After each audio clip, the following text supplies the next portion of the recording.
When a millionaire spots his ex-wife with a pilot who looks exactly like him, jealousy and rage consume his soul, until a shocking family secret changes everything. 7 years of bitterness dissolve into disbelief as Ethan Hayes discovers the handsome young captain is actually his long-lost brother, secretly raised by the woman he once abandoned.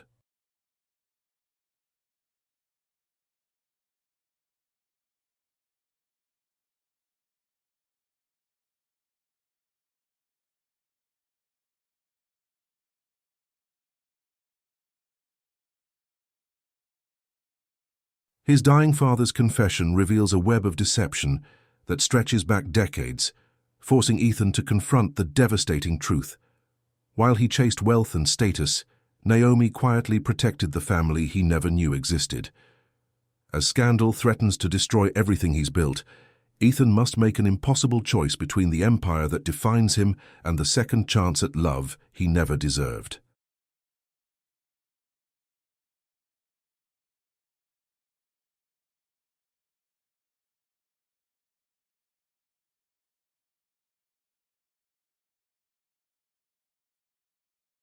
Hit subscribe right now and drop a comment if you've ever had to choose between pride and the love that could save your soul.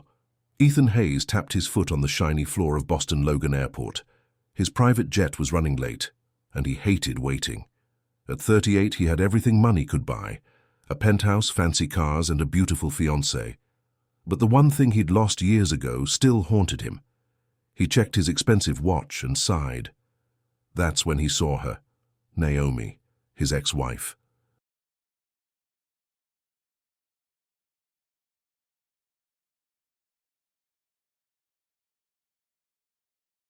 She stood across the busy terminal, her dark curls falling past her shoulders.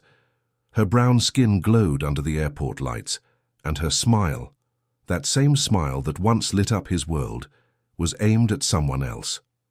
A young man in a pilot's uniform. Ethan's heart stopped. The pilot looked exactly like him. Same strong jaw, same height, same way of standing with one hand in his pocket. But this man wore a captain's uniform with shiny gold stripes on the sleeves.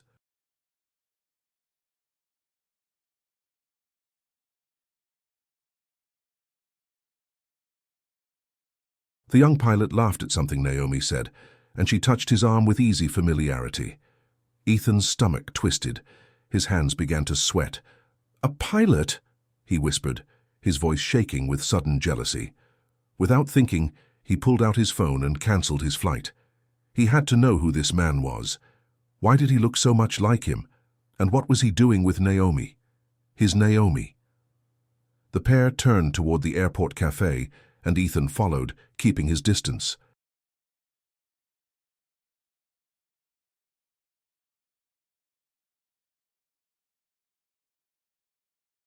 His designer shoes squeaked on the floor as he moved quickly through the crowd. Inside the cafe, Naomi and the pilot sat at a small table by the window. They looked comfortable together, like they'd known each other for years. Ethan watched them order coffee, their heads close together as they talked. He couldn't stand it anymore. He marched over to their table, his heart pounding in his chest. "Naomi," he said, his voice coming out harder than he intended.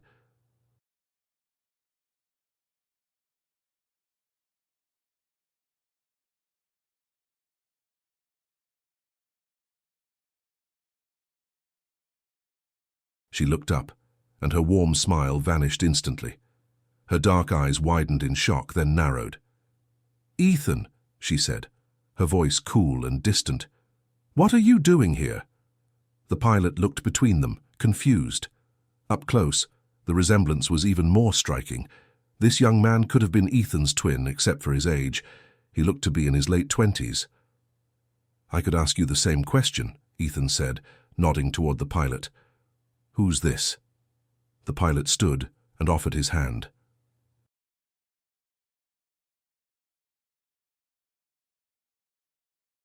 "Captain Daniel Carter," he said politely. "And you are?" Ethan ignored the outstretched hand. "I'm her husband," he said sharply. "Ex-husband," Naomi corrected, standing up too. Her voice was firm. "And you have no right to ask anything about my life, Ethan. Not anymore." People at nearby tables were beginning to stare. Daniel stepped protectively beside Naomi, his friendly expression hardening. "I think you should go," Daniel said quietly. Ethan clenched his fists, assuming the worst.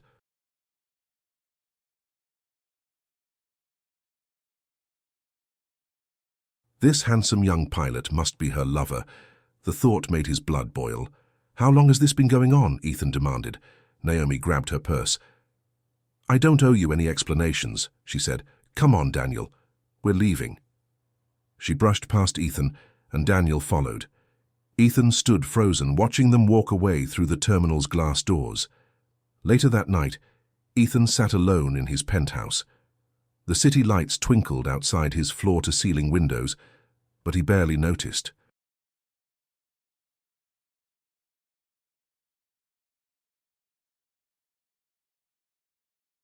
The luxurious space felt empty and cold. He scrolled through old photos of Naomi on his phone, pictures he'd never deleted, even after their divorce 7 years ago. Her beautiful smile, the warmth in her eyes when she used to look at him. One photo showed them on their wedding day, Naomi in a simple white dress, her dark skin glowing against the fabric. Ethan in a grey suit, looking at her like she was his whole world.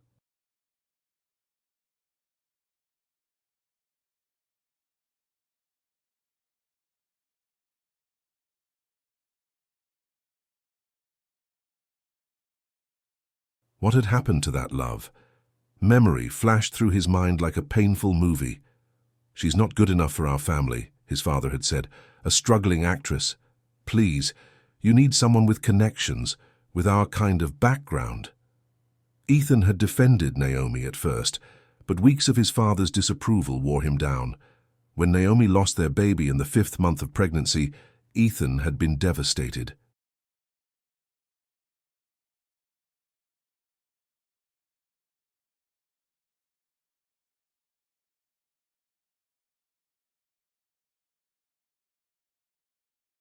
But instead of supporting her through their grief, he'd pulled away, just when she needed him most. Their last fight still burned in his memory. "Your father will never accept me, will he?" Naomi had asked, tears streaming down her face. "Maybe he's right," Ethan had replied cruelly. "Maybe we rushed into this. Maybe we're too different." The hurt in her eyes had been unbearable. 2 days later, she was gone. Moved out while he was at work. The divorce papers arrived a week after that.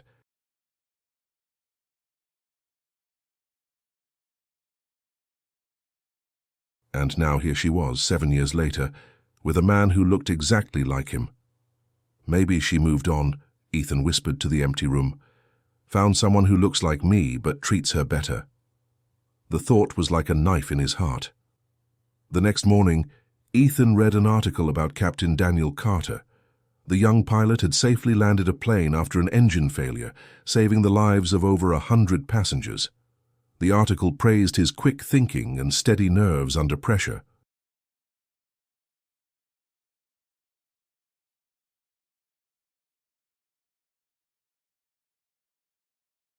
Ethan stared at the photo. The resemblance was uncanny. Something didn't add up.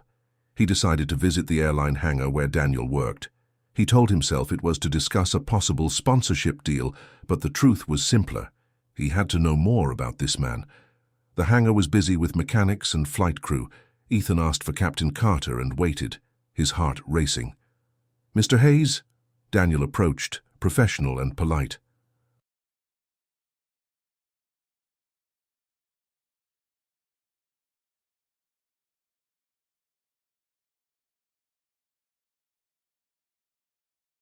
"They said you wanted to speak with me about sponsorship?" Up close, Ethan was again struck by their identical mannerisms, the way Daniel rubbed his thumb across his fingers when he spoke, just like Ethan did. "Yes," Ethan lied. "My company is looking to partner with local heroes." They made awkward small talk about the airline. Daniel mentioned his upcoming flights and training schedule. "How do you know Naomi?" Ethan finally asked, trying to sound casual. Daniel's expression softened.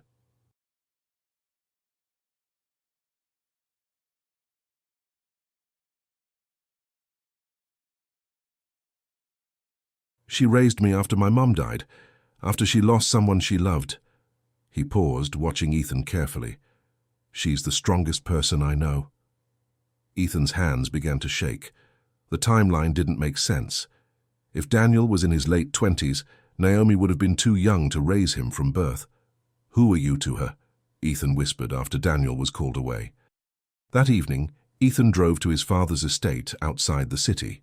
He hadn't spoken to Richard Hayes in nearly 3 years.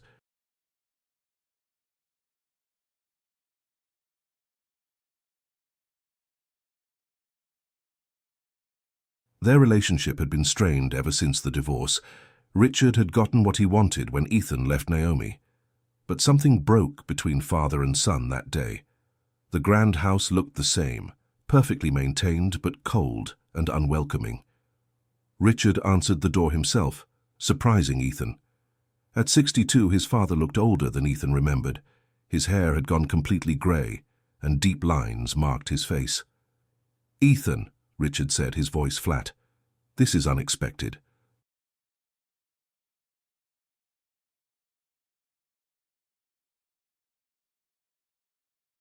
"We need to talk," Ethan said, stepping inside without waiting for an invitation. "About Daniel Carter." Richard went pale. His hand gripped the doorframe. "How do you know that name?" he whispered. "I saw him with Naomi. He looks exactly like me," Ethan said, anger rising in his voice. "Who is he?" Richard staggered slightly, his hand going to his chest. "He's your brother," he gasped, and then collapsed to the floor. "Dad!" Ethan shouted, dropping to his knees beside him.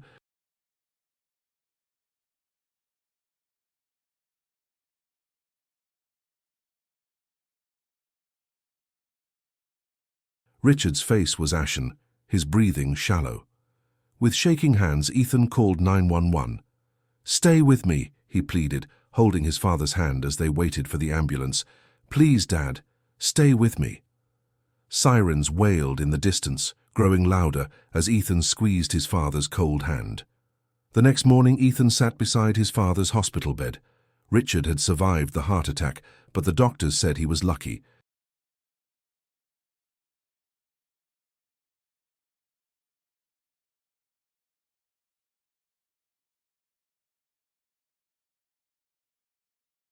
A few more minutes without help, and things might have ended differently. Richard looked small against the white hospital sheets. Machines beeped steadily beside him. "You need to tell me everything," Ethan said quietly when his father opened his eyes. "About Daniel." Richard sighed deeply. "I never wanted you to find out this way." "Find out what?" Ethan pressed.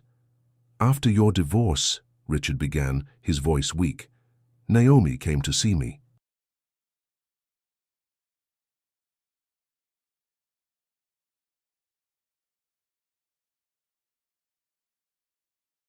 She'd discovered something I thought I'd buried years ago."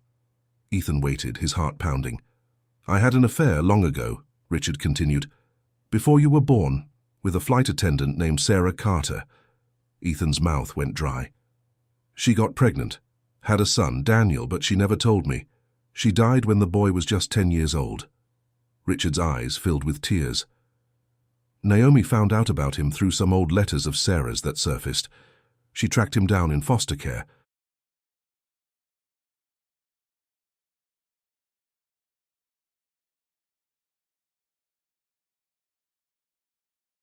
"And she took him in?" Ethan asked, stunned. Richard nodded. "I begged her to. I knew my reputation would be ruined if people found out I had abandoned a child. And His voice broke. "I knew she had a good heart, a heart big enough to love him when I couldn't." Ethan sank into his chair, the truth hitting him like a physical blow.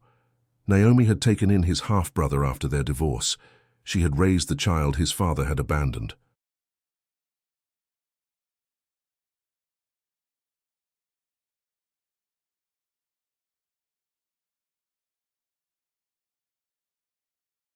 "How you trusted her more than you trusted me," Ethan said, the realization dawning on him. "I knew her heart would protect him better than your pride ever could," Richard replied, closing his eyes. "She agreed to never tell you, to give Daniel my financial support, but keep him away from the Hayes name and all its complications." Ethan stood up, his mind reeling. You kept my own brother from me. You threw away the best thing that ever happened to you, Richard said softly.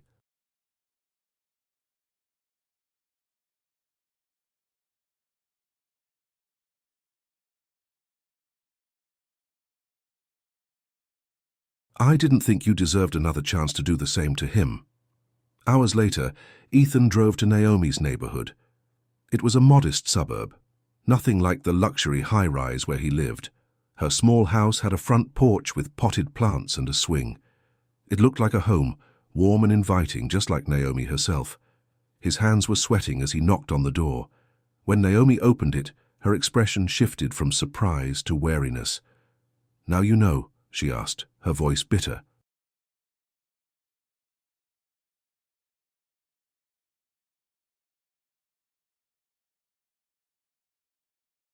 Ethan nodded.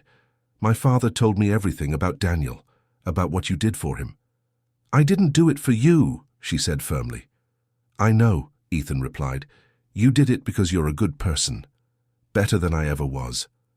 He paused, his voice growing softer. "I'm sorry, Naomi, for everything. For how I treated you, for what I said when we lost the baby, for choosing my father's approval over your love." Naomi's face remained guarded, but her eyes softened slightly.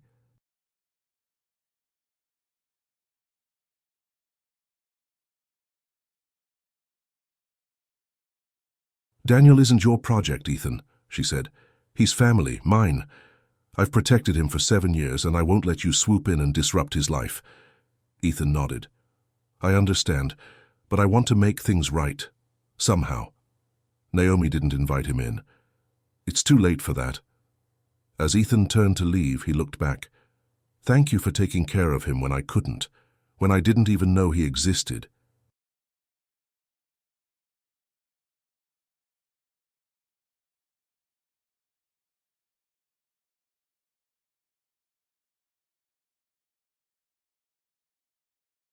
He walked back to his car, vowing silently to make things right, with Daniel, with Naomi, with all the mistakes of his past. That evening, Naomi sat in her neighbor Mrs. Lewis's kitchen. The older woman poured her a cup of tea and listened as Naomi explained Ethan's visit. "I don't know what to do," Naomi said, her hands trembling around the warm mug. "After all these years, after everything that happened between us, Mrs.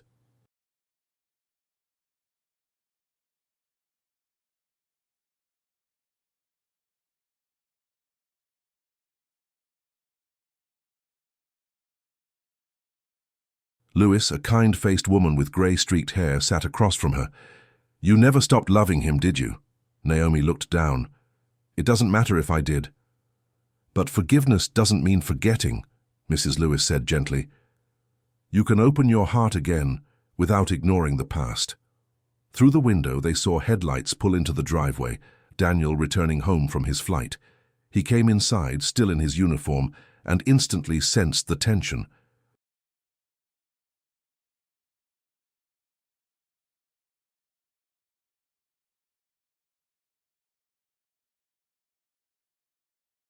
"What happened?" "Ethan came by," Naomi said simply. "He knows everything." Daniel sat down beside her, his face serious. "What did he say?" "He apologized, said he wants to make things right." Daniel was quiet for a moment. "Maybe it's time. I've always wondered about him, my brother." Naomi squeezed his hand. "He's lost enough. So have we." She hugged Daniel tightly, remembering the scared 11-year-old boy she'd brought home years ago.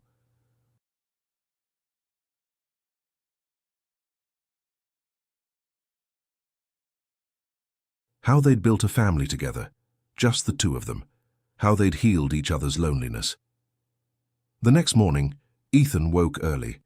He drove to his office downtown, determined to prove to Naomi that he'd changed, that he could be worthy of a second chance, not just with her, but with the brother he never knew he had. As the sun rose over Boston, casting golden light across the city, Ethan made a silent promise. He would rebuild what his pride had destroyed, no matter how long it took.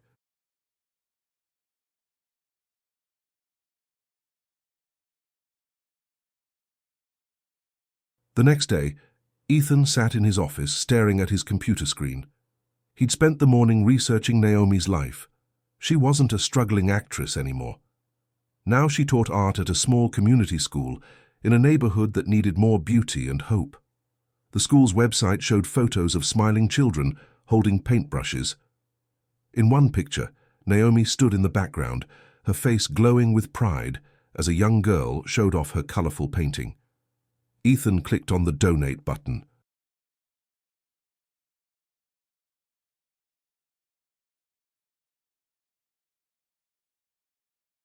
The school needed money for supplies, for a new roof, for field trips to museums. Without hesitating, he entered a large amount and clicked Submit. Then he checked the box marked Anonymous Donor. Money couldn't fix the past, but it might help Naomi's students. It was a start. A week later, Naomi stood in the principal's office, her eyes wide with surprise. An anonymous donation, she repeated, for $50,000. Principal Martinez nodded excitedly.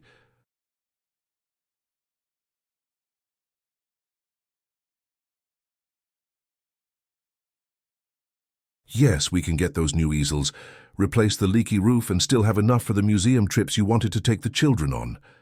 Naomi's heart swelled. Her students deserved this chance. But something felt off about the timing. It took her only 2 phone calls to confirm her suspicion. The donation had come from Ethan's company. That afternoon, she drove to his office downtown. The tall glass building gleamed in the sunlight.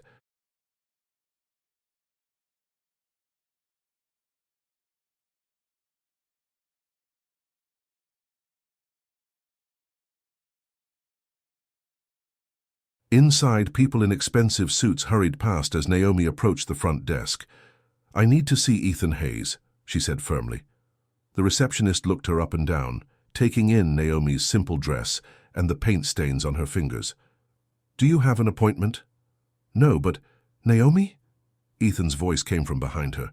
He stood by the elevators, surprise written across his face. "Is everything okay?" "We need to talk," she said.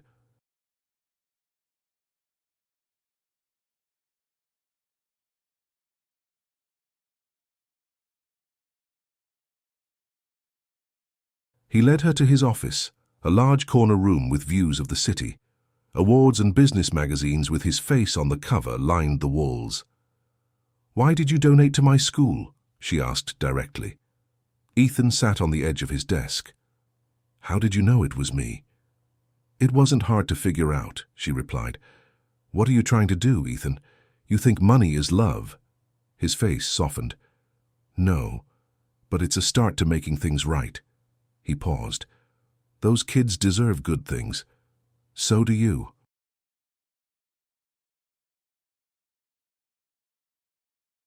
Naomi crossed her arms, trying to ignore the flutter in her chest. "I don't need your charity." "It's not charity," he said quietly. "It's just trying to help something that matters to you."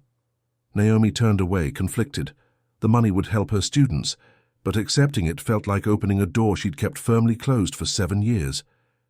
"Thank you for the donation," she finally said. "The children will benefit from it."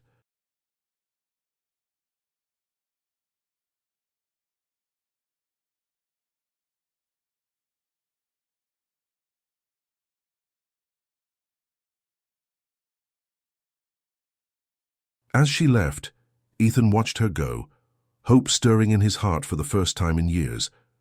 That night, Ethan had dinner with his fiancée, Ava Coleman. They sat at an exclusive restaurant where a single meal cost more than most people made in a day. Ava looked stunning in her designer dress, her blonde hair perfectly styled. But Ethan hardly noticed. His mind kept drifting back to Naomi, to the paint stains on her fingers, to the passion in her voice when she talked about her students.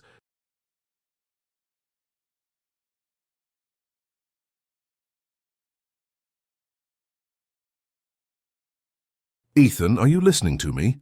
Ava's sharp voice cut through his thoughts. "Sorry," he mumbled. "What were you saying?" Ava's eyes narrowed. "I was talking about our wedding plans. The venue is booked for next month and we still need to finalize the guest list." Ethan nodded absently. He'd proposed to Ava 6 months ago, more because it seemed like the next logical step in his life than out of deep love. She came from a wealthy family. She was beautiful.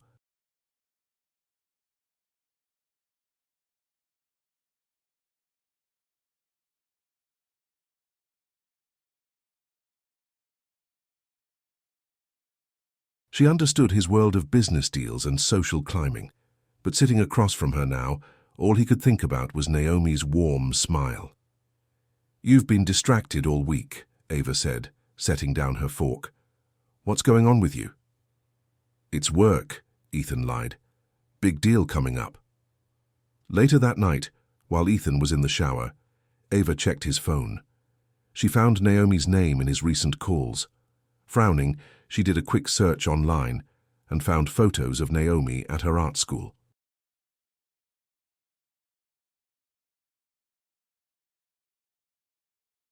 Jealousy flared in Ava's chest. Without hesitating, she made a call to a private investigator she knew. "I need you to follow someone," she said quietly. "Her name is Naomi Carter Hayes." The next morning, Ethan visited his father at the hospital. Richard was sitting up in bed, looking stronger but still weak. "The doctors say I can go home tomorrow," Richard said. Ethan nodded, still struggling with his mixed feelings toward his father. Anger at being kept from his brother.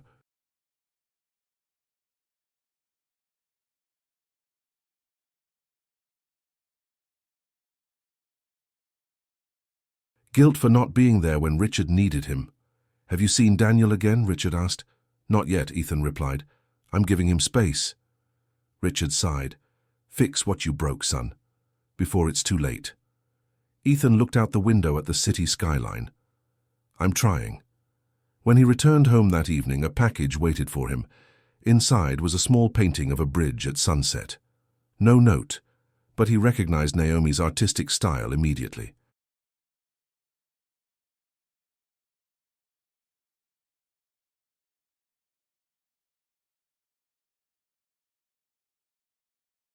It was her way of acknowledging his donation, a small bridge between their separate worlds. The next morning, Naomi found a bouquet of yellow daisies, her favorite flowers, on her porch. The card read simply, "Thank you for raising my brother." Her heart raced as she touched the soft petals. After all these years, Ethan still remembered her favorite flowers. Mrs. Lewis spotted her from next door. Secret admirer? "Not so secret," Naomi replied, trying to hide her smile.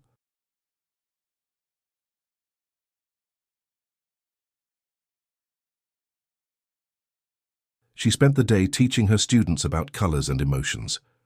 "Yellow for happiness," she explained, "blue for calm, red for passion."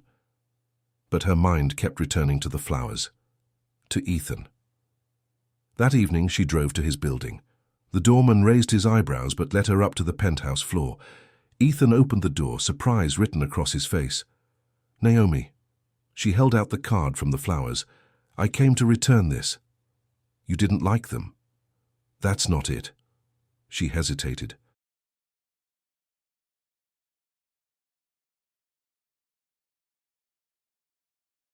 "We need to talk. For real this time." He invited her in. The penthouse was beautiful but cold, all glass and steel and modern art that probably cost more than her house. Nothing like the cozy apartment they'd shared as newlyweds. "Coffee?" he offered. She nodded, and they moved to the kitchen. The familiar routine of him preparing coffee while she sat at the counter felt strangely normal, as if 7 years hadn't passed since they'd last done this.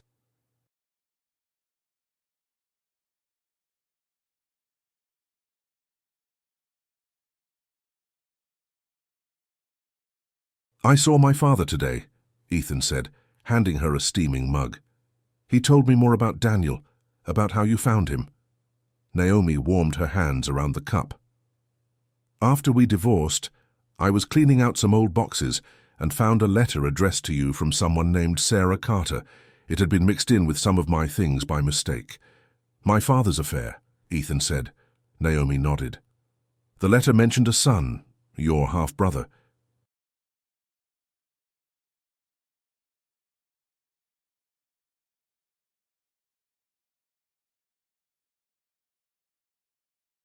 She wrote it when she was sick, planning to tell you about him before she died, but I guess she never sent it. So you tracked him down. He was 11, bouncing between foster homes, Naomi said, her eyes growing sad. When I found him, I saw your face looking back at me. I couldn't just walk away. So you went to my father. I confronted him with the letter. He broke down, admitted everything. She took a sip of coffee. He begged me to take Daniel in.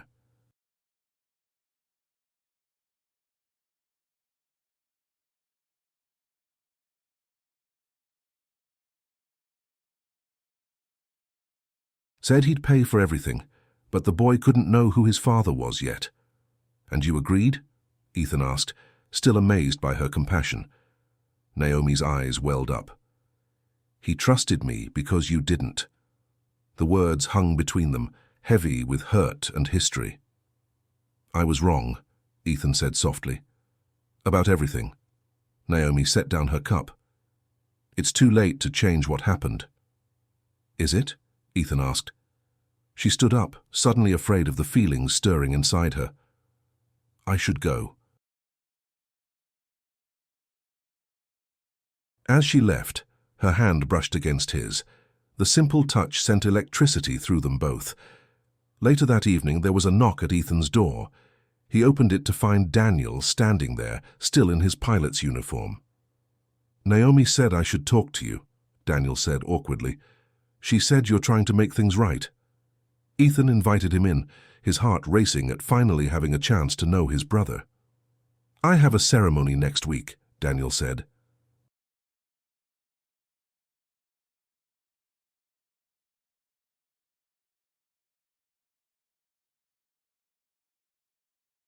For a service award from the airline. Would you want to come? Naomi will be there too. Ethan nodded, too moved to speak. A week later, Ethan sat in the audience as Daniel received his award. The young pilot stood tall on stage, his uniform crisp and professional. I want to thank the people who supported me, Daniel said into the microphone, especially Naomi, who taught me that family isn't just blood, it's the people who stand by you when others don't. Ethan felt tears sting his eyes.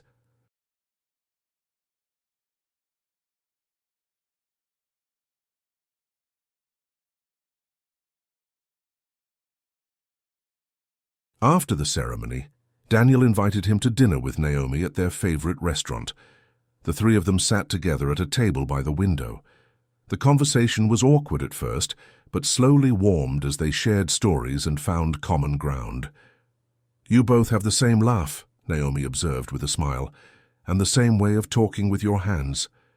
Ethan looked across the table, seeing a softer version of himself in Naomi's eyes.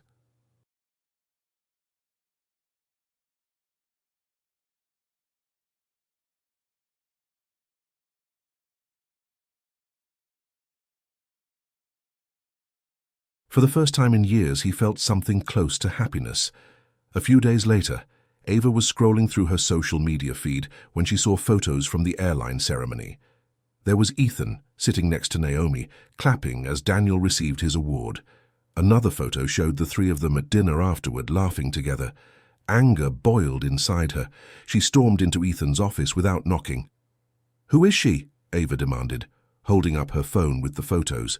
Ethan sighed.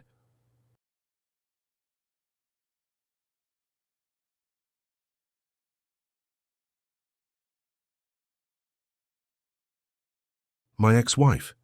And the pilot? Your little boyfriend for her?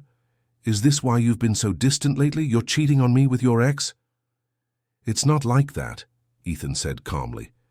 "Daniel is my half-brother. I just found out about him." Ava laughed bitterly.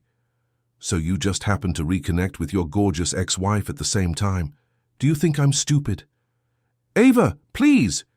You'd throw everything away for her," she screamed, tears of rage filling her eyes.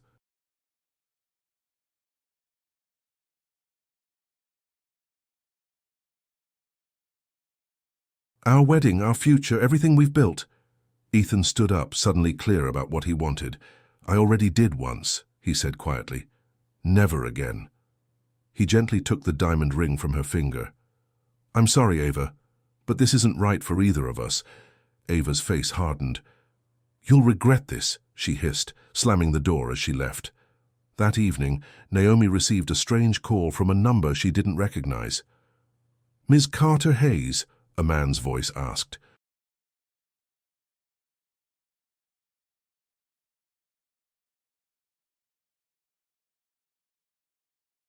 "This is Roger Simmons from the Boston Daily. I'm calling about your affair with Ethan Hayes."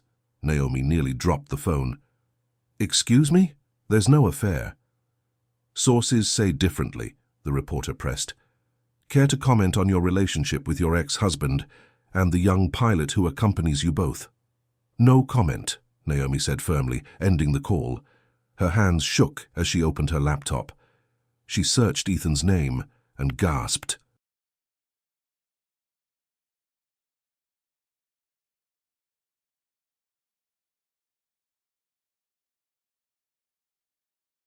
A photo of Ethan, Naomi, and Daniel at dinner filled the screen. The headline read, "Millionaire reunites with ex and her pilot boyfriend." The article painted a scandalous picture, suggesting Ethan had left his fiancée for Naomi, and hinting at a strange three-way relationship with the young pilot. It was full of unnamed sources and speculation. Naomi slammed her laptop shut, her heart racing. Her phone rang again.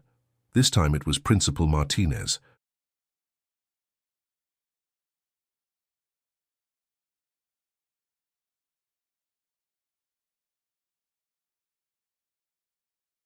"Naomi, I'm sorry, but the school board has asked that you take a leave of absence until this situation blows over," her boss said apologetically. "They're concerned about the publicity." Tears filled Naomi's eyes. The school was her life. Her students needed her. "This isn't fair," she whispered. "I know," Principal Martinez said gently. "But they don't want controversy. I'll fight for you, but for now." "I understand," Naomi said, her voice hollow.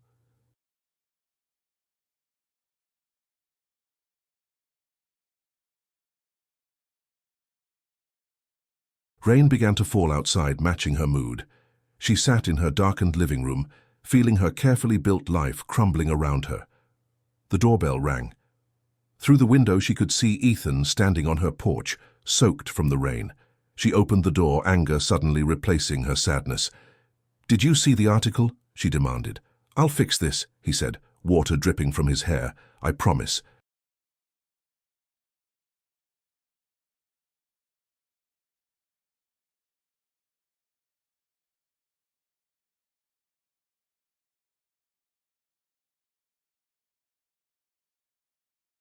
"You can't buy silence this time," she shouted, the pain of the past and present mingling together. "The school suspended me because of this scandal. Those kids need me, and now I can't be there for them." Daniel appeared in the hallway behind her, wearing sweatpants and a t-shirt. "What's going on?" He invited Ethan inside, urging them both to calm down. The three sat in the kitchen as rain pounded against the windows. Daniel made tea, and the simple, normal act helped ease the tension.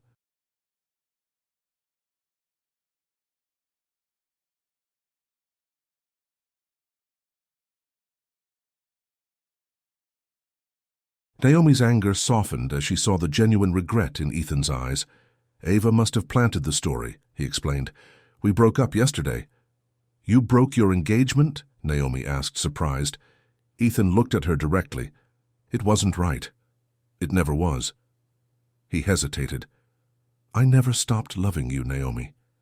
Even when I tried to convince myself I didn't." The words hung in the air between them. Daniel quietly excused himself, giving them privacy. Naomi didn't respond to Ethan's confession.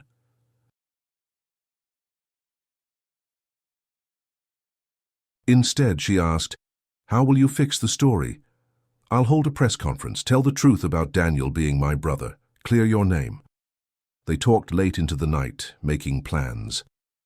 Eventually, Naomi offered Ethan the couch when the rain grew too heavy for him to drive home safely.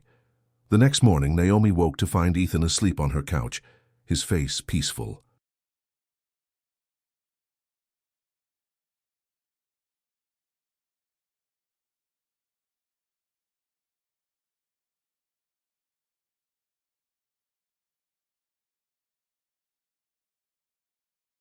For a moment, she allowed herself to remember what it had been like to wake up beside him every day, to plan a future together. Daniel came down the stairs, already in his uniform for an early flight. "Morning," he whispered, smiling at the sight of Ethan on the couch. "Looks like we're becoming a real family." The thought warmed Naomi's heart more than she wanted to admit. Over the next week, Ethan stayed close, helping Daniel prepare for an important pilot certification test.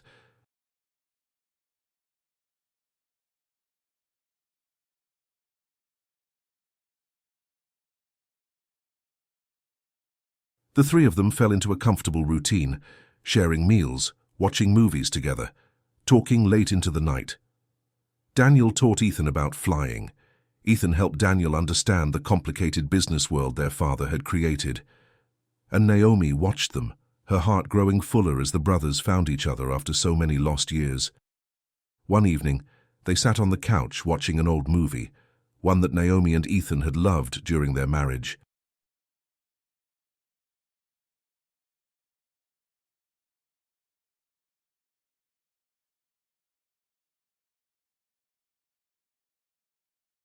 Without thinking, she rested her head against his shoulder. Their hands found each other in the darkness, fingers intertwining as if no time had passed. Daniel smiled secretly, seeing the connection rebuilding between them. The next morning, a letter arrived from Richard. His health had taken a turn for the worse. He wanted to see Ethan and Naomi together. "I built walls between you," the letter read. "Now I ask you to tear them down before I'm gone." Ethan and Naomi exchanged a look.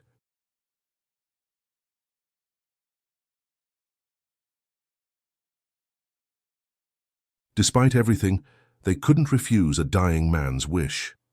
"We'll go tomorrow," Naomi decided. "Daniel has a 2-day flight assignment anyway." That night, Ethan helped her pack for the trip to Richard's countryside home. As they worked side by side, the familiar rhythm of their movements reminded them of happier times, when they'd been partners in everything, not strangers separated by hurt and pride. "Thank you for doing this," Ethan said softly.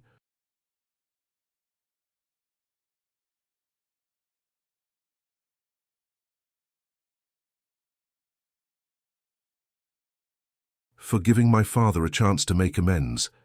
Naomi folded a sweater carefully. "Everyone deserves a second chance," she said, her eyes meeting his. "Even Richard." The words hung between them, filled with possibility. "Even Richard. Even you. Even us." The next morning they loaded their bags into Ethan's car and began the drive to the countryside. The city fell away behind them, replaced by green hills and open skies. "It's beautiful out here," Naomi said, watching the landscape roll by. "My father always loved this place," Ethan replied. "It's the only place I ever saw him truly relaxed." As they drove, the walls between them continued to crumble brick by brick. Old memories surfaced, some painful, some sweet. They talked about their marriage, about what went wrong, about the baby they had lost. "I should have been there for you," Ethan said, his voice thick with regret. "Instead, I let my pride and my father's expectations drive us apart." Naomi touched his arm gently.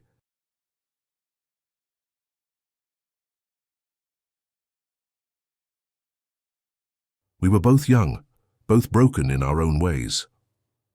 They arrived at Richard's estate as the sun was setting. The old house looked beautiful in the golden light, its windows glowing warmly against the darkening sky. Richard's caretaker greeted them at the door. "Mr. Hayes is resting now," the older woman said kindly. "He'll see you both in the morning." Ethan and Naomi were shown to separate rooms across the hall from each other.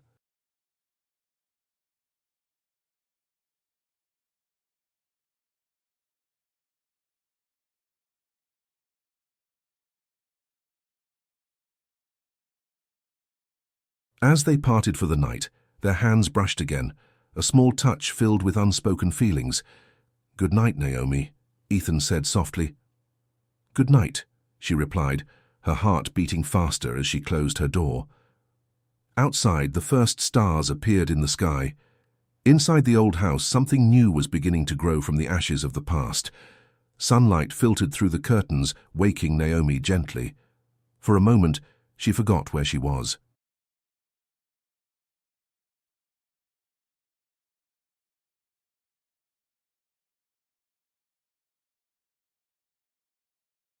The soft bed and antique furniture reminded her of a fancy hotel. Then she remembered Richard's countryside home. Ethan across the hall. She got up and looked out the window. The view took her breath away. Rolling green hills, a small lake in the distance, and a garden bursting with colourful flowers. It was peaceful here, far from the noise and rush of city life. The smell of coffee and bacon drifted up from downstairs.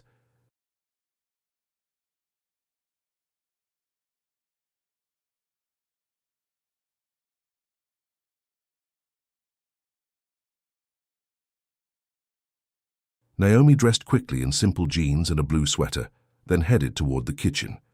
She found Ethan there making breakfast alongside Mrs. Collins, Richard's caretaker.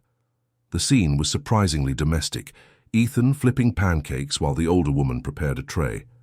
"Good morning," Naomi said, smiling despite herself. Ethan turned, spatula in hand. "Morning. Sleep okay?" "Better than I have in months," she admitted. Mrs. Collins handed her a cup of coffee. "Mr.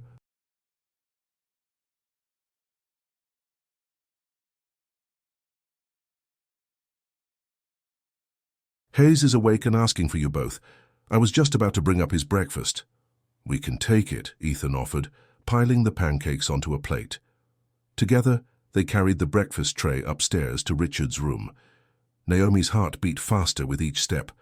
The last time she'd seen her former father-in-law, he'd been coldly disapproving of her, the woman who wasn't good enough for his son. Richard's bedroom door was open.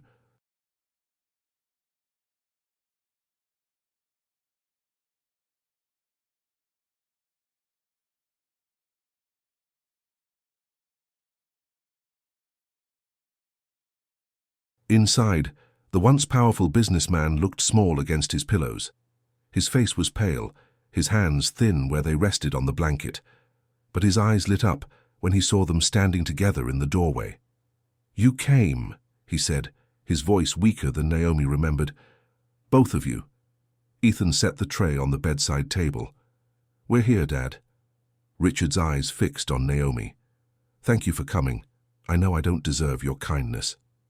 Naomi moved closer to the bed.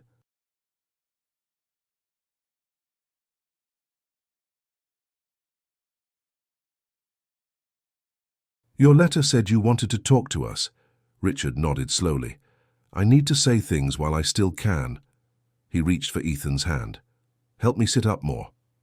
Once settled, Richard looked at them both. "Please, sit down. What I have to say has been too long coming." Ethan and Naomi sat in chairs beside the bed.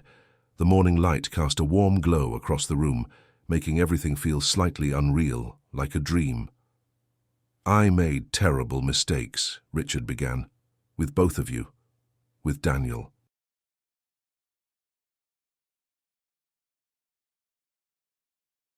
"With everyone I should have protected." He looked at his son. "Ethan, I pushed you to be what I thought a Hayes should be. Cold, successful, focused only on money and status. I made you choose between your heart and my approval." Ethan's jaw tightened, old pain visible in his eyes. Richard turned to Naomi. "And you. I never gave you a chance. I saw only what I wanted to see. A young actress from a different world."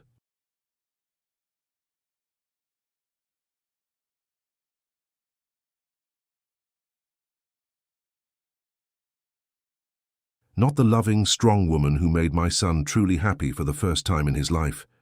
Tears gathered in Naomi's eyes. 7 years of hurt bubbled to the surface. "You poisoned him against me," she said softly. Richard nodded. "Yes, and it's the greatest regret of my life." He took a labored breath. "When you came to me about Daniel, I saw a chance to do one good thing. I knew you would love him when I couldn't find the courage to claim him myself."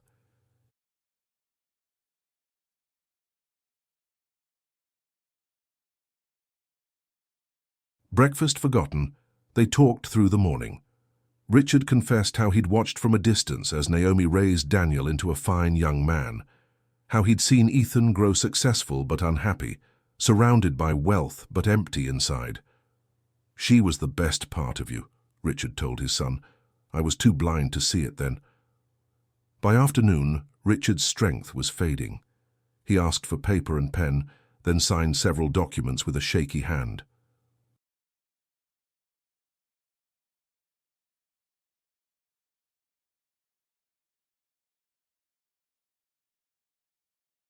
"I've made things right in my will," he explained. "For Daniel, for both of you." His eyes moved between them. "If I could have one wish before I go, it would be to see you find your way back to each other."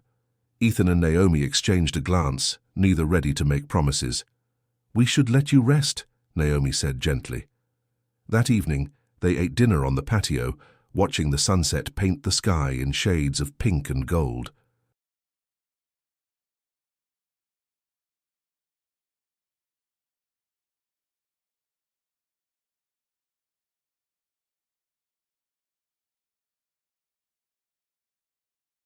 They talked about Daniel's upcoming flight schedule, about Naomi's art students, about anything except the feelings growing between them. Mrs. Collins joined them with a cup of tea. "He's sleeping peacefully," she said. "The doctor thinks it won't be long now, days maybe." Ethan's face tightened with grief. Despite the complicated relationship with his father, the thought of losing him forever was overwhelming. Naomi reached across the table and squeezed his hand. "I'm here," she said simply.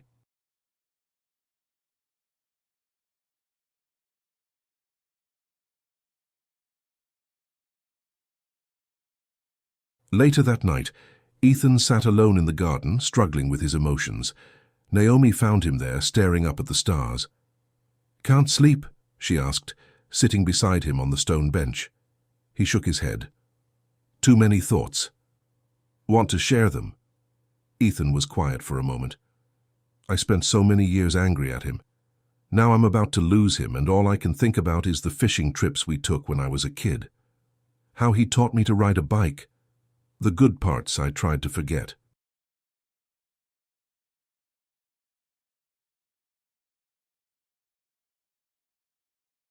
Naomi listened, remembering how Ethan had always kept his deeper feelings hidden, even from her. This openness was new. "That's how it works with family," she said. "The love and the hurt get all tangled up together." "Like with us?" he asked, his voice barely audible. Before she could answer, Mrs. Collins appeared in the garden, her face grave. "Mr. Hayes is asking for you both. Hurry." They rushed inside to find Richard awake, but struggling to breathe.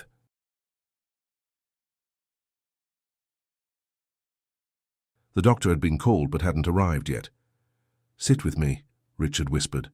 They took places on either side of the bed, each holding one of his hands. Outside, the moon cast silver light through the windows. "I'm sorry," Richard said, his voice fading. "For everything." Ethan fought back tears. "I know, Dad. I forgive you." Richard's eyes found Naomi's. "Take care of my boys," he said. "All of them." "I will," she promised. They stayed beside him as his breathing slowed. The doctor arrived but could only confirm what they already knew. Richard Hayes slipped away peacefully as the night deepened around them. Ethan's tears finally came, silent and painful. Naomi moved to his side of the bed and held him as he cried, her own tears falling for the complicated man who had shaped both their lives, for better and worse. "He's gone," Ethan whispered against her shoulder. "I know," she soothed, stroking his hair. "I know."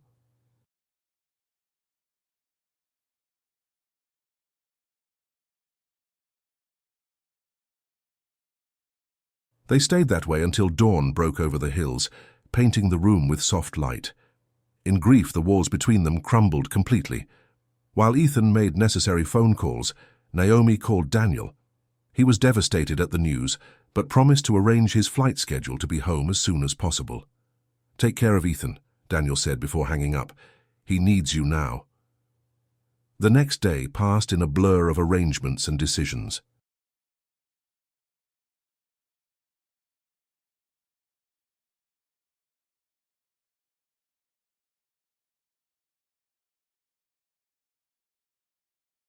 Richard had left clear instructions for a simple, private funeral. No grand ceremony, no business associates, just family. When Daniel arrived the following evening, the three of them sat in Richard's study, surrounded by books and memories. "He left letters for each of us," Daniel said, setting 3 sealed envelopes on the desk. "The lawyer gave them to me. They each took their letter but didn't open them yet.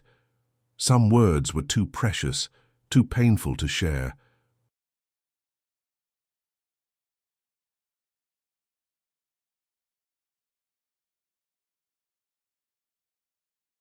Daniel had arranged a small burial for the next day. Only a handful of people would attend, those who had truly known Richard, not just his wealth and power. That night, alone in her room, Naomi finally opened her letter. "Dear Naomi, when we first met, I saw you as a threat to the future I'd planned for my son. I was wrong in every way that matters. You were exactly what he needed, what our family needed. Thank you for raising Daniel when I was too proud and too afraid to claim him.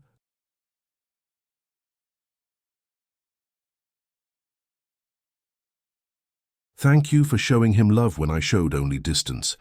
And thank you for never becoming bitter, despite how unfairly you were treated.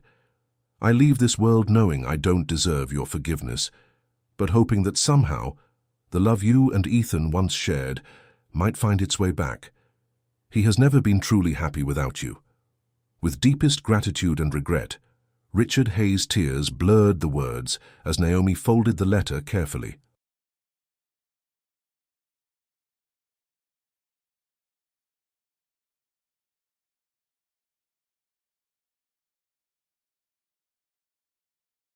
Across the hall she could hear Ethan moving around, likely as restless and emotional as she was. For a moment, she considered going to him. But some journeys couldn't be rushed, even when the destination seemed clear. The burial was held the next morning on a hillside overlooking the lake. The sky was a perfect blue, with white clouds drifting lazily above. A small group gathered around the simple casket: Ethan, Naomi, Daniel, Mrs. Collins, Richard's old gardener, and the family lawyer.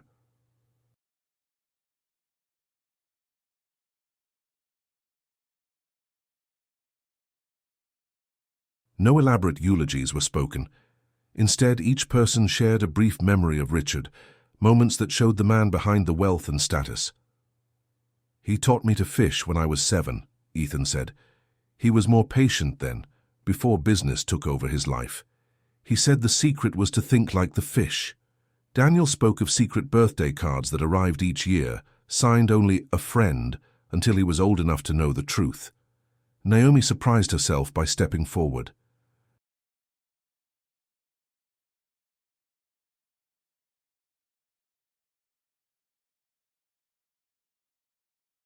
"When I told him about finding Daniel, he cried, not from shame or fear of scandal, but because he realized how much he'd missed.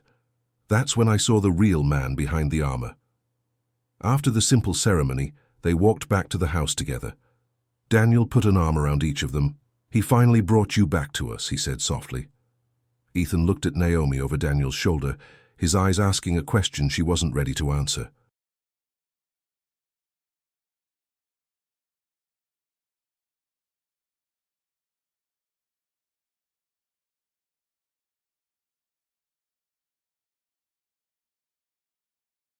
They spent one more night at the countryside house, sharing memories and quiet companionship. The next morning, they drove back to Boston, back to real life and all its complications. A week passed. Ethan threw himself into work, trying to process his grief. Daniel returned to his flight schedule, and Naomi was finally allowed to return to her art class after the scandal had faded from the news. Her students welcomed her back with handmade cards and eager smiles. She'd missed them terribly.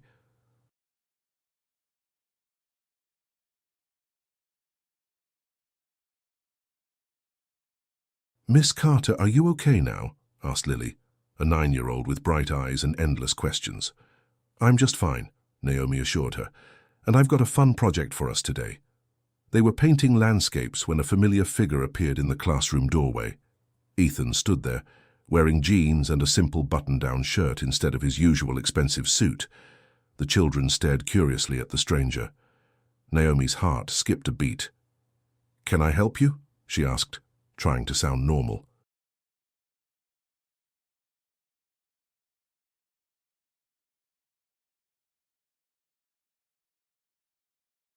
Ethan smiled shyly. "Actually, I came to help you. The principal said your classroom needed some repairs."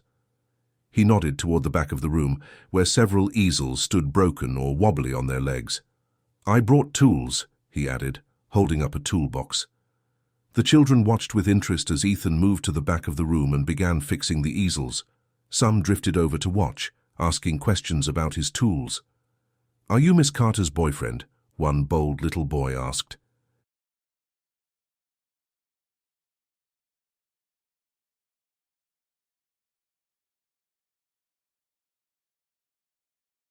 Ethan glanced at Naomi, who busied herself with helping another student. "I'm an old friend," he answered simply. Throughout the afternoon, Naomi stole glances at him. Ethan, the millionaire businessman who once cared more about his image than their marriage, was now on his knees patiently showing a group of children how to tighten screws and level wobbly table legs. When class ended, the children said goodbye to Mr. Ethan with high fives and fist bumps.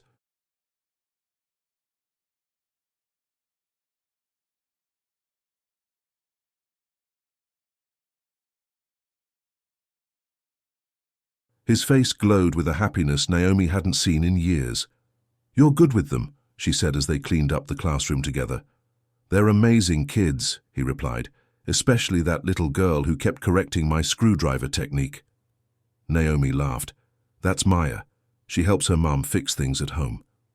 They worked side by side, falling into an easy rhythm. When they finished, Naomi walked him to the parking lot. "Thank you," she said quietly.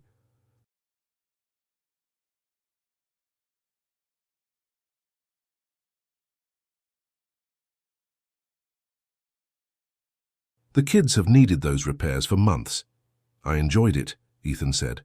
He hesitated, then added, "I'd like to come back, if that's okay." Naomi nodded, surprising herself. The kids would love that. As she watched him drive away, a warm feeling spread through her chest. Not quite love, not yet, but something like hope. Over the next few weeks, Ethan became a regular visitor at the art school.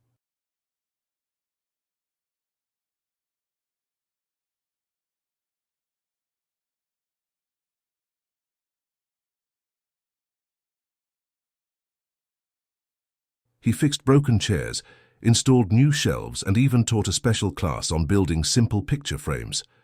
The children adored him, and gradually the staff warmed to him too. Naomi found herself looking forward to his visits. They began sharing lunch in her classroom, talking about Daniel, about her students, about everything except the growing connection between them.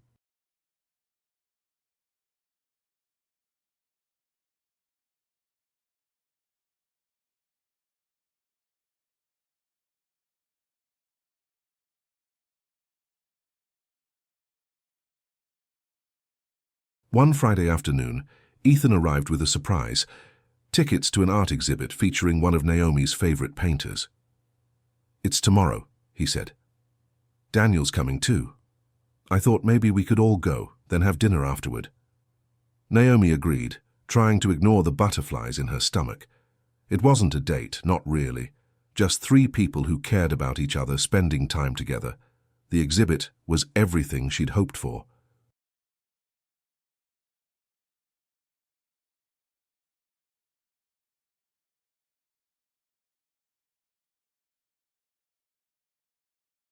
They wandered through the gallery, admiring the vibrant paintings. Daniel and Ethan kept making her laugh with their amateur art critiques. "This one's definitely blue," Daniel said seriously, standing before an abstract canvas. "Very blue," Ethan agreed, "with some squiggles." Naomi shook her head, smiling.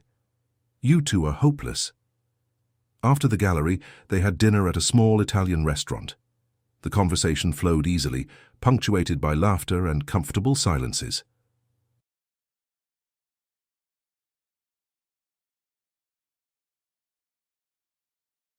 When Daniel excused himself to take a phone call from work, Ethan and Naomi found themselves alone. This is nice, Ethan said softly. Being together like this. Naomi nodded. It feels right. In a way I didn't expect. Their hands found each other across the table. When Daniel returned, he pretended not to notice their intertwined fingers, but his smile said everything. Later that night, after Daniel had gone to meet friends, Ethan walked Naomi to her door.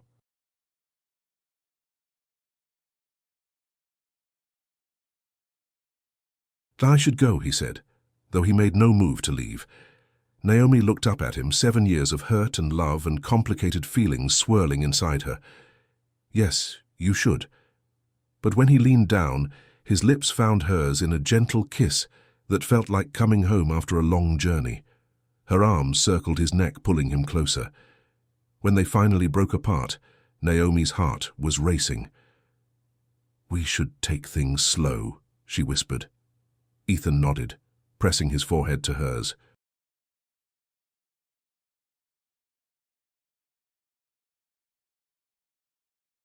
As slow as you need. That night, Naomi slept better than she had in years, her dreams filled with possibilities she'd thought were forever lost. The next morning, her phone rang early. It was Ethan, his voice excited. Get dressed, he said. I'm picking you up in half an hour, and wear something casual. Why? Where are we going? It's a surprise, he replied. Just trust me. 40 minutes later, they were driving out of the city, windows down, music playing.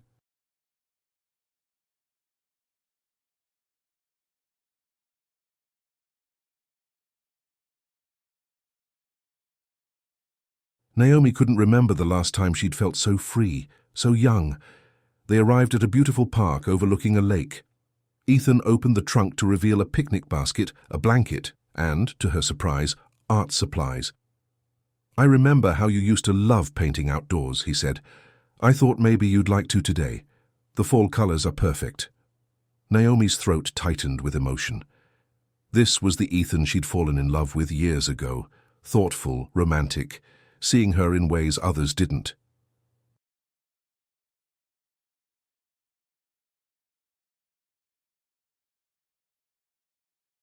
They spread the blanket under a maple tree blazing with red and gold leaves.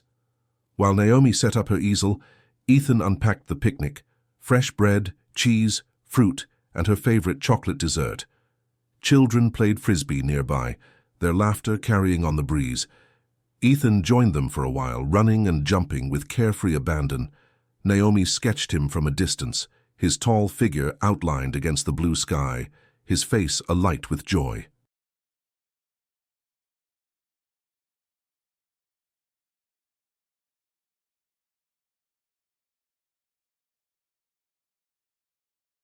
As the afternoon sun began to sink lower, they sat together on the blanket, shoulders touching. Small fairy lights twinkled in the tree above them. Ethan had hung them while she was focused on her painting. When did you do that? She asked, delighted by the magical effect. While you were in your artistic trance, he teased. You didn't even notice me climbing the tree. Their laughter faded into comfortable silence. Fireflies began to appear, tiny lights dancing in the growing dusk.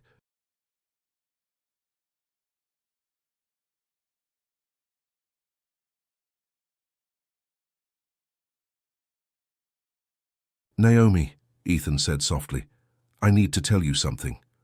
She turned to face him, heart quickening. You were my home before I ever had a house, he said, his voice thick with emotion. All these years, all the success, the money, the status, none of it meant anything without you. Tears filled Naomi's eyes as 7 years of loneliness and hurt began to heal. I lost my way, he continued.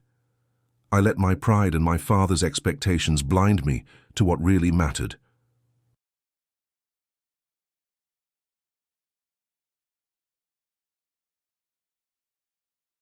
His hand found hers in the fading light. "But if you'll let me, I want to spend the rest of my life making it up to you." Instead of answering with words, Naomi leaned forward and kissed him. A promise, a new beginning. As night fell around them, they sat together beneath the twinkling lights, fireflies dancing like stars come down to earth. Naomi leaned against him, feeling truly at peace for the first time in years.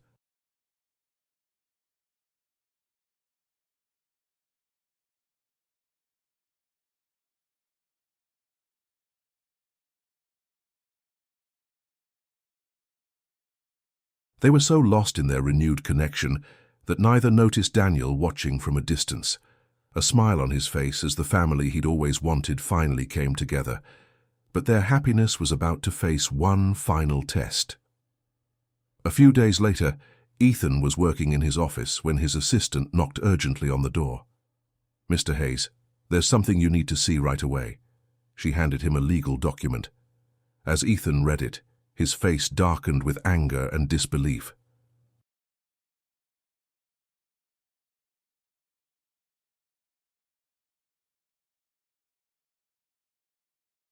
Ava had filed a lawsuit claiming he'd misused company funds to support Naomi and her school. The document outlined alleged financial improprieties and conflicts of interest. Even worse, it had already been leaked to the media. His phone immediately began ringing with calls from board members, investors, and reporters. The scandal he thought had died down was roaring back to life, bigger and more threatening than before. This time, it wasn't just Naomi's job at stake.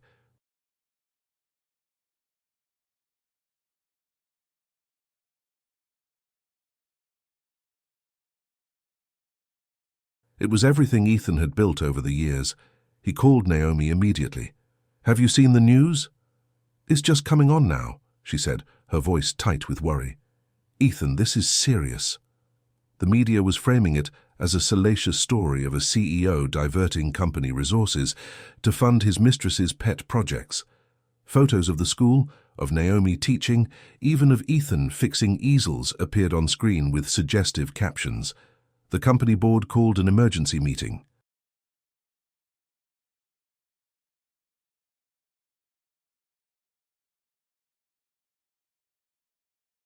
They demanded Ethan step down temporarily while the allegations were investigated.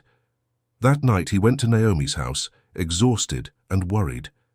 Daniel was there too, having just returned from a flight. "I'm so sorry," Naomi said when she saw Ethan's face. "This is all because of me." "No," Ethan said firmly. "It's because of Ava's jealousy and my past mistakes." They sat around the kitchen table, discussing options.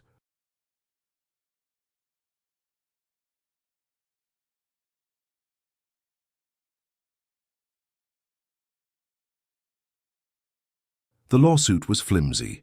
Ethan had used personal funds, not company money, for the school donation. But the damage to his reputation and the company's image was already done. "Don't sacrifice everything for me," Naomi urged, her eyes filled with worry. "Your company, your reputation, it's your life's work." Ethan took her hands in his gaze steady and sure. "You are everything," he said simply. "The rest is just stuff."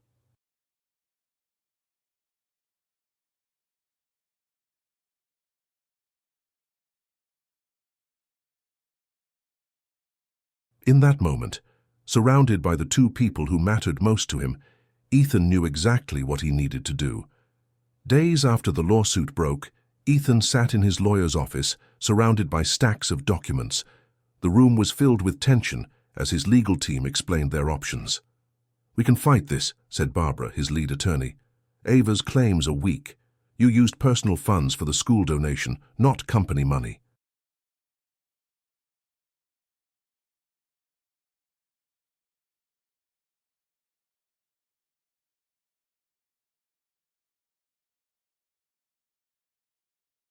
"But the damage to your public image is already done," added David Holt, Ethan's best friend and business partner. "The board is nervous. Investors are calling." Ethan looked out the window at the Boston skyline, a view he'd once found inspiring. Now it just felt empty. "What if we don't fight it?" he asked quietly. The room went silent. What do you mean? Barbara frowned. What if I step down? Voluntarily? David leaned forward, concern written across his face.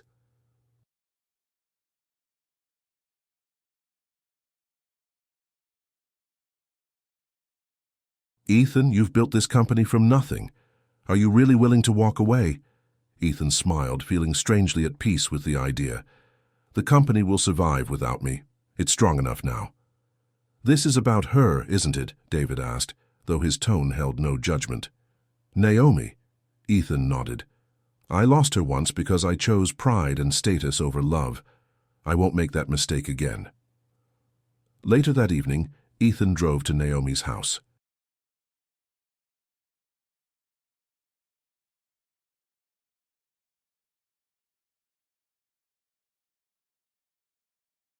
The neighborhood kids were playing basketball in the street. They waved as he passed. They knew him now as the man who fixed things at their art school. Naomi was in the backyard, hanging laundry on a clothesline. The simple, everyday task struck Ethan as beautiful. She hadn't noticed him yet, and he took a moment to watch her, the woman he'd foolishly let go 7 years ago. Need some help? He asked. She turned, surprised but smiling. I thought you had meetings all day. I did.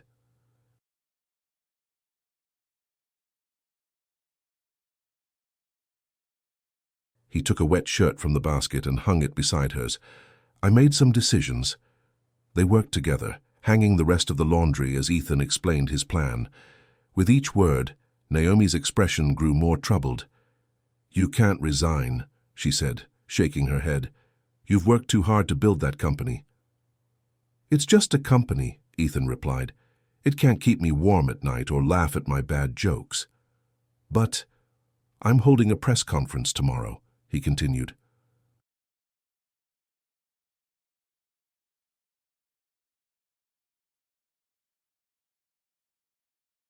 I'll explain everything. Clear your name. Set the record straight. Naomi touched his arm, her eyes serious. Are you sure about this?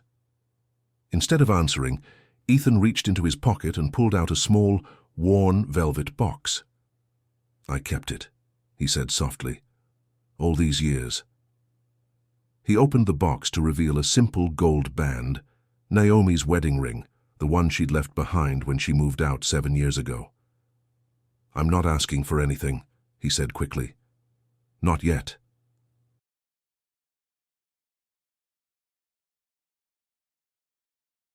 I just wanted you to know that I never really let go, even when I thought I had.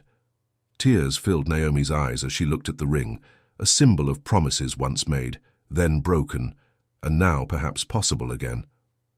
Whatever happens tomorrow, Ethan said, I want you to know that I choose you. I choose us, even if it costs me everything else. The next morning, Ethan dressed carefully in his best suit.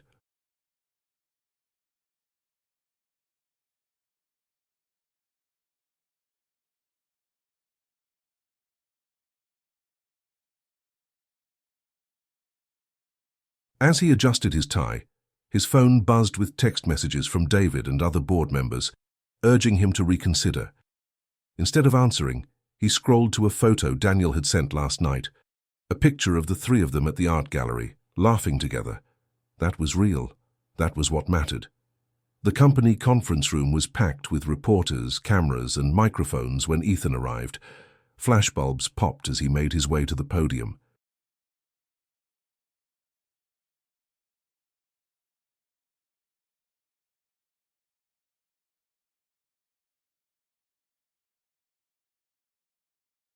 The familiar buzz of anticipation filled the room, everyone eager for his response to the scandal. Ethan looked out at the sea of faces, took a deep breath, and began. 7 years ago, I made the worst mistake of my life, he said clearly. I let pride and ambition blind me to what truly mattered. I lost the woman I loved because I wasn't brave enough to stand up for her. The room went completely silent.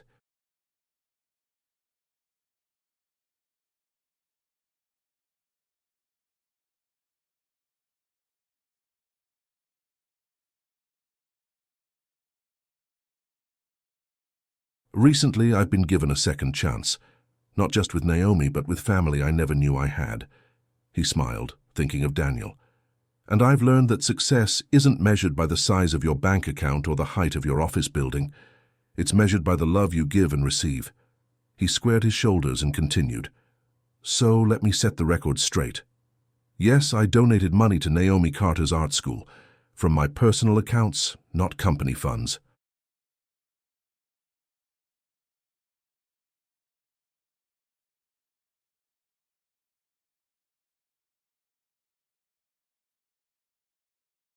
Yes, I've spent time there fixing things, helping students, and yes, his voice softened, I'm still in love with her.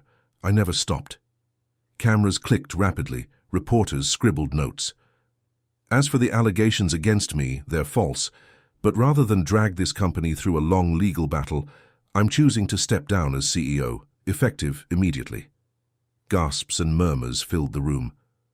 This is my choice, Ethan emphasized, because I'd rather lose millions than lose her twice.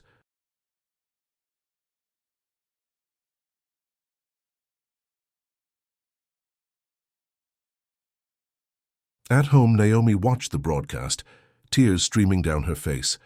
She hadn't asked him to do this, would never have asked. But the man standing at that podium wasn't the proud, image-obsessed Ethan who had broken her heart. This was the man she'd fallen in love with, brave, caring, putting love above everything else. Her phone began ringing immediately. Friends, colleagues, even parents from the school called to express support.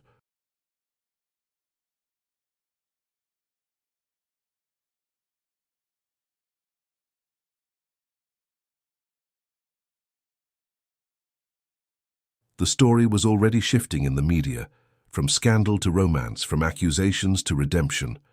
That evening, Daniel called from the airport. I'm landing at 7, he said. My last flight as captain before my promotion. Will you be there? Of course, Naomi replied. I wouldn't miss it. Bring Ethan, Daniel added. I think he needs both of us right now.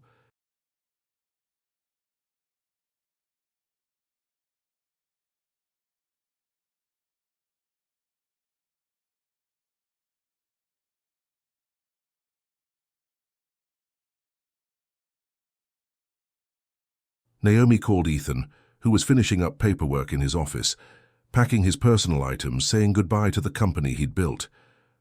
Daniel wants us at the airfield tonight, she said. His plane lands at 7.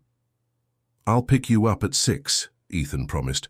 The drive to the airport was quiet, both lost in their own thoughts. So much had changed in just a few weeks. They'd gone from strangers to something else, something still taking shape, still healing.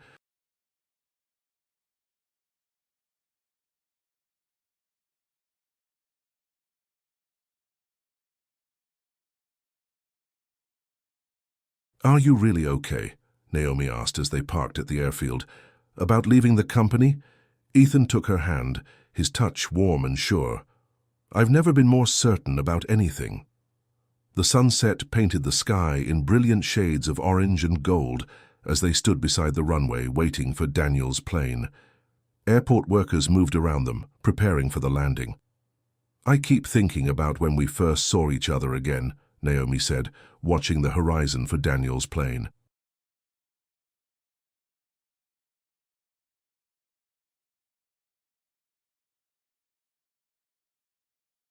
At the terminal, you looked so angry.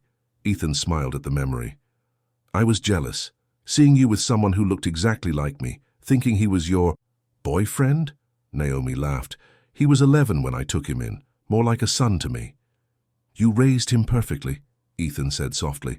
Your father trusted the right woman. Naomi squeezed his hand.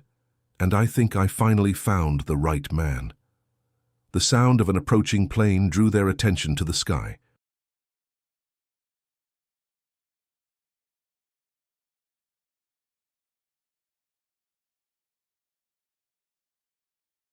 Daniel's aircraft appeared, growing larger as it descended toward the runway.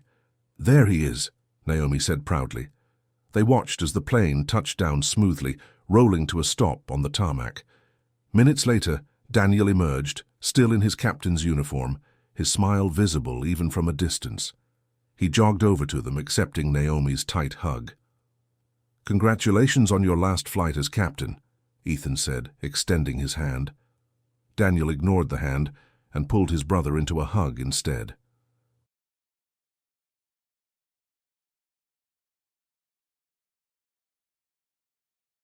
"Thank you both for coming." The three of them stood together as the sun sank lower, casting long shadows across the airfield. They looked like a family, bound not just by blood or marriage, but by choice, by love that had survived separation and secrets, pride and pain. "I heard your press conference," Daniel told Ethan. "That took courage." Ethan shook his head. "Not as much courage as it took Naomi to raise a stranger's child all these years."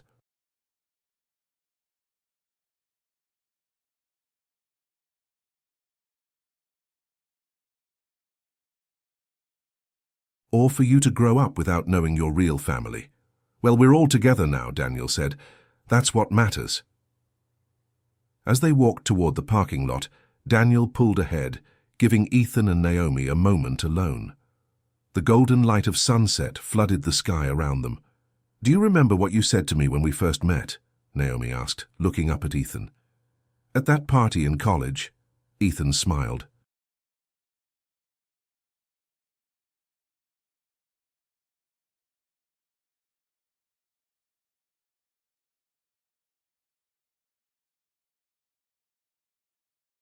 "I said you were the most beautiful woman I'd ever seen, and you told me that was a terrible pickup line.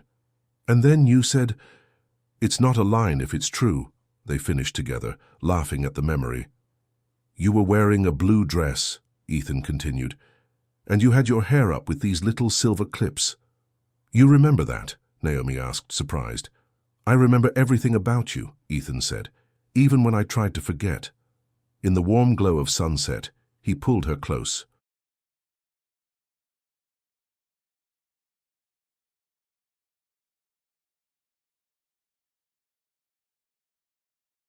"I know we're taking things slow," he whispered, "and I'll wait as long as you need. But I want you to know that I'm all in, Naomi. All the way." She looked up into his eyes so like Daniel's, yet uniquely Ethan's. Eyes that had once looked at her with love, then hurt, and now love again. "Me too," she said simply. Their kiss was gentle, a promise of the future they might build together. When they pulled apart, Naomi smiled. "Let's go home." Home. The word had never sounded sweeter. 3 months later, Naomi stood in her classroom, surrounded by excited children. Today was special. They were preparing for the school's first real art show in the newly renovated building. The changes were everywhere. New easels, proper lighting, a real gallery space where the old storage room had been. The leaking roof had been replaced, and colorful murals brightened every hallway. "Miss Carter, is this straight?" called Maya, helping to hang a painting.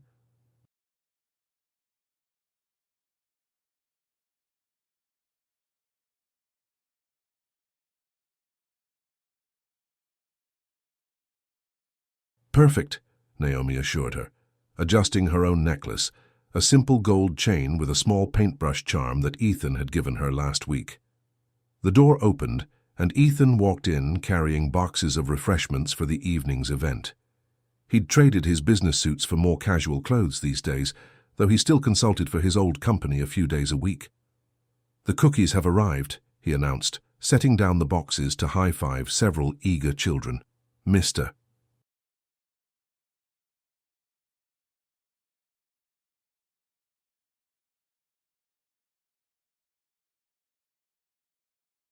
"Ethan, look what I painted," a small boy named Jackson called, tugging at Ethan's sleeve. "Whoa!" Ethan knelt to examine the colorful spaceship. "This is amazing, buddy. Best spaceship I've ever seen." Naomi watched them, her heart full. In the month since the press conference, so much had changed. The scandal had died down, replaced by public support for their second-chance romance, as the media called it.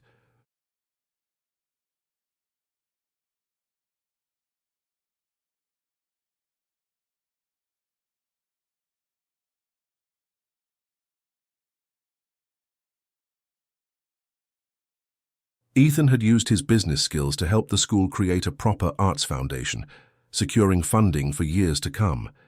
He'd started a scholarship program for talented kids from low-income families, and most importantly, he'd become part of the community here, known not as the millionaire businessman, but as the man who fixed things, told terrible jokes, and looked at their art teacher like she hung the moon. "Daniel just texted," Ethan said, crossing the room to stand beside her.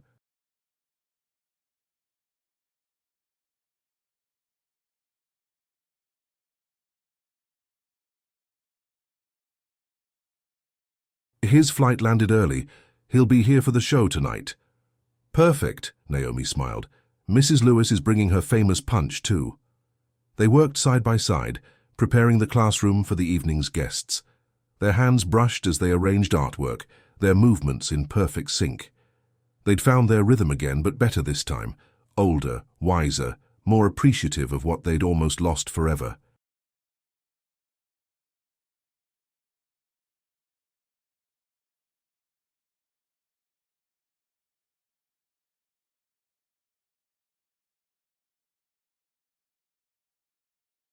Later, as the children left to get ready for the evening show, Ethan and Naomi found themselves alone in the classroom.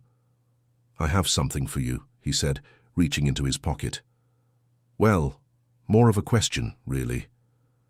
Naomi's heart skipped a beat as he pulled out a small box. "I know we agreed to take things slow," Ethan began, his voice uncharacteristically nervous. "And if it's too soon, you can say no. But—" He opened the box to reveal a ring, not her old wedding band, but something new.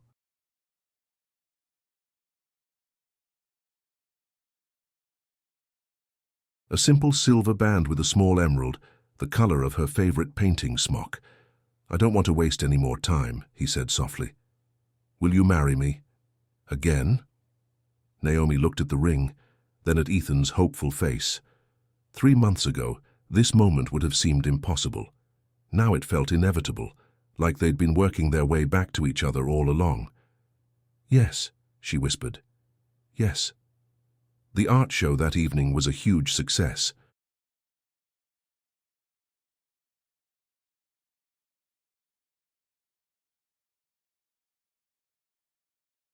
Proud parents and community members filled the school, admiring the children's artwork, displayed gallery style on freshly painted walls. Daniel arrived still wearing his pilot's uniform, causing excited whispers among the children who thought a real airline captain at their art show was the coolest thing ever. He hugged Naomi tight, then clasped Ethan's hand warmly.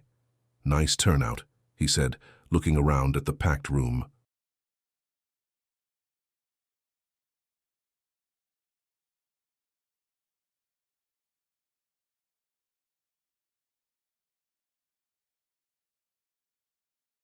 Naomi and Ethan exchanged a glance, both bursting with their secret news. They'd agreed to tell Daniel first, before anyone else. "We have something to tell you," Naomi said, leading him to a quiet corner. Daniel looked between them, his eyes widening as he spotted the ring on Naomi's finger. "You're engaged?" he guessed, breaking into a huge smile. "We're getting married," Ethan confirmed. "Again." "About time," Daniel laughed, pulling them both into a hug.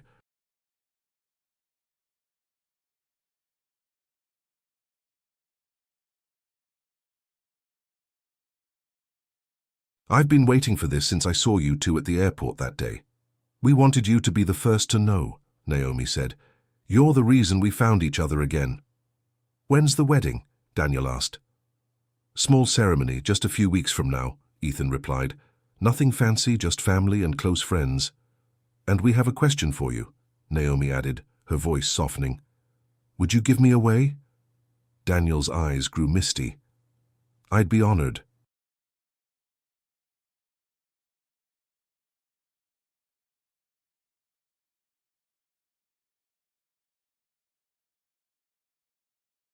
As the evening continued, the three of them moved through the crowd together. Ethan explaining the new scholarship program to interested parents, Naomi proudly showing off her students' work, Daniel telling excited children about flying planes. They looked like a family, not perfect, not without scars, but whole, complete in a way none of them had been before. Mrs. Lewis cornered Naomi by the punch bowl, her eyes twinkling. "I see congratulations are in order," she said, nodding toward the ring.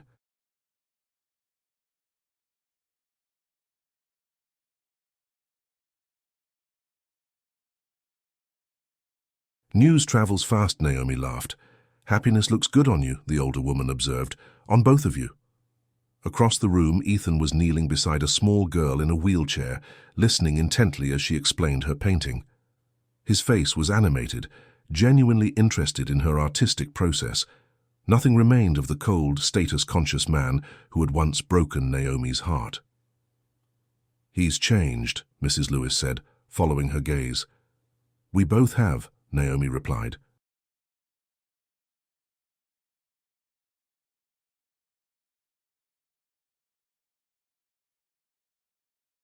The wedding took place on a clear spring day in the garden of Richard's countryside home, now owned by all three of them together. Flowers bloomed everywhere, and the lake sparkled in the distance. Only 20 guests attended: close friends, colleagues from the school, Mrs. Lewis and a few of Daniel's pilot friends. No business associates, no social climbers, no one who hadn't earned a place in their real lives.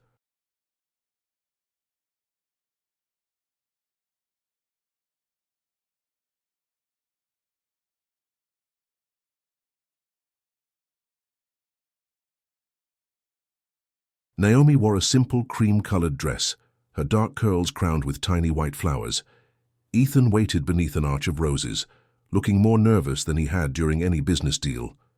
When the music began, Daniel appeared at the garden entrance, handsome in his dark suit. He offered his arm to Naomi, his face solemn with the importance of the moment. "Ready?" he asked quietly. Naomi nodded, her heart full.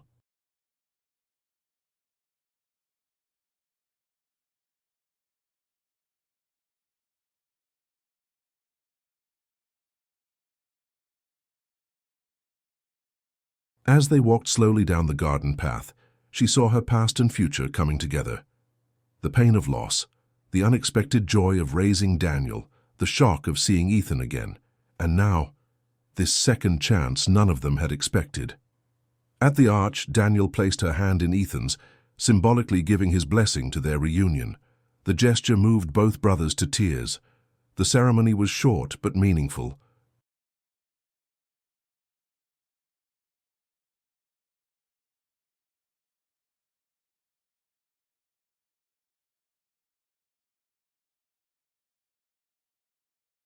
They exchanged simple vows, promises to love and support each other, to never again let pride or fear come between them. "This ring is a symbol of my love," Ethan said, his voice steady as he slipped the band onto her finger. "A circle, with no beginning and no end."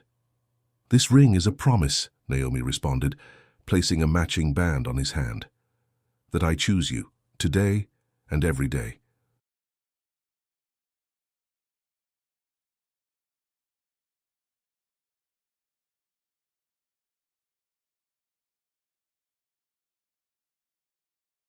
When they were pronounced husband and wife, their kiss was gentle but certain, a seal on promises that had survived the worst and found their way back to joy. The small reception lasted into the evening, with twinkling lights strung through the garden trees. David Holt, Ethan's business partner, raised a toast. "To second chances," he said, lifting his glass, "and to the most stubborn, loyal, loving people I know."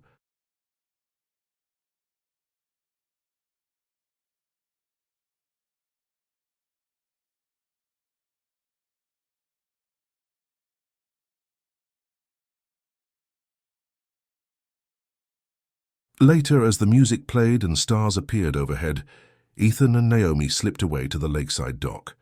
The water was calm, reflecting the night sky perfectly. "Happy?" Ethan asked, his arm around her waist. "More than I ever thought possible," she admitted. They stood in comfortable silence, thinking about the journey that had brought them here, about pride and forgiveness, secrets and trust, and the strange twists of fate that had given them a second chance at love.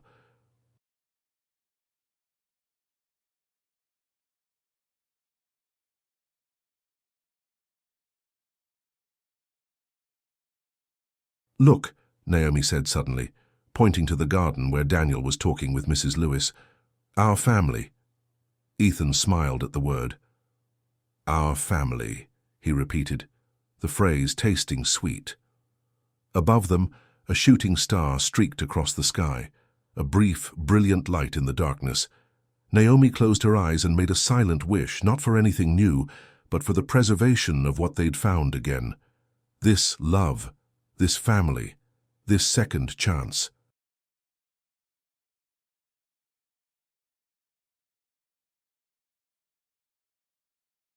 Six months later, Ethan and Naomi stood at the airport again, the place where their story had restarted. This time they weren't strangers shocked by a chance meeting. They were husband and wife, watching proudly as Daniel prepared for his first international flight as a senior captain. Call us when you land, Naomi instructed, straightening his already perfect uniform collar. And don't forget, Mrs. Lewis is expecting you for dinner next Sunday.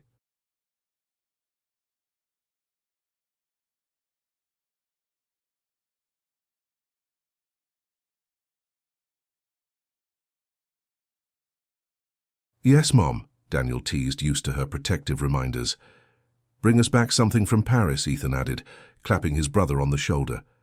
They stood together at the gate, this unusual family created by choice and chance and love. As Daniel's boarding call came over the loudspeaker, he hugged them both tightly.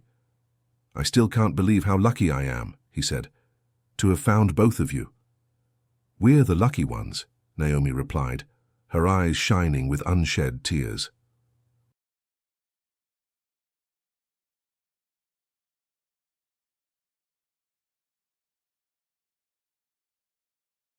Now go fly that plane.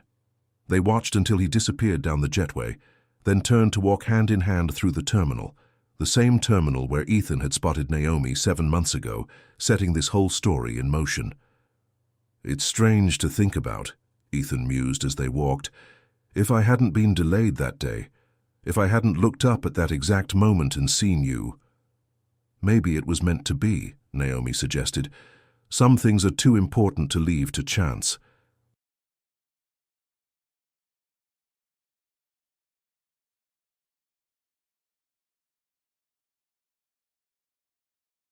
They stopped near the spot where they'd had their first confrontation, where Ethan had demanded to know who Daniel was, blind with jealousy and confusion. A pilot, Naomi teased, mimicking his shocked voice from that day. Ethan laughed, pulling her close. The best surprise of my life. Outside the airport windows, Daniel's plane taxied down the runway, gathering speed until it lifted into the sky. Ethan and Naomi watched it climb higher, becoming a silver speck against the blue.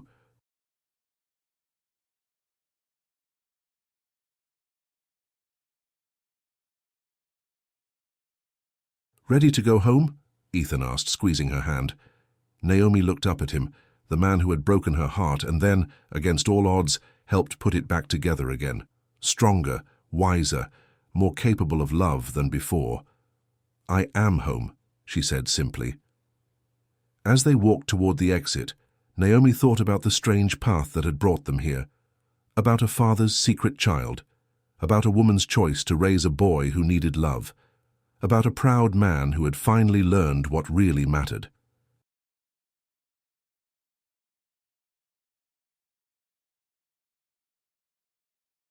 And about second chances, how rare they were, how precious, and how completely worth the risk. Outside, the sun shone brightly on a new day, filled with possibilities they would face together, as a family rebuilt from the wreckage of pride and bound forever by forgiveness, trust, and a love strong enough to survive it all.